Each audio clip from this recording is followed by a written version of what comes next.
this episode, we're going to explore beyond the pages of Sonnet 16 and 118 by William Shakespeare.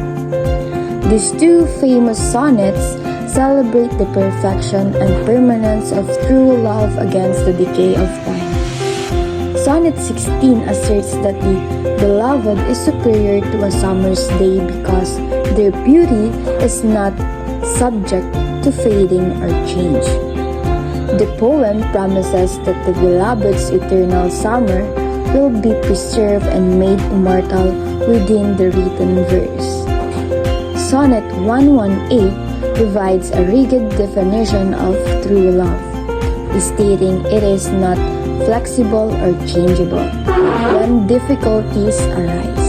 It is compared to a fixed star or a lighthouse that provides constant guidance but is never moved itself. This love is outside the power of time, lasting until the very end of life.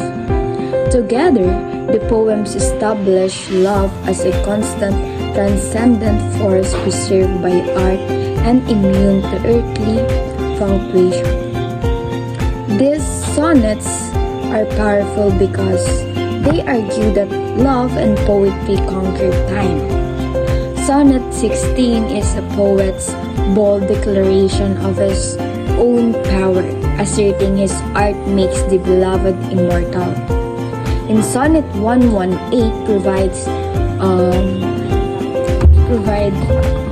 impossibly high, beautiful ideal of love as a fixed, unchanging moral constant. This poem is defined and deliver eternal value through simple, elegant verse.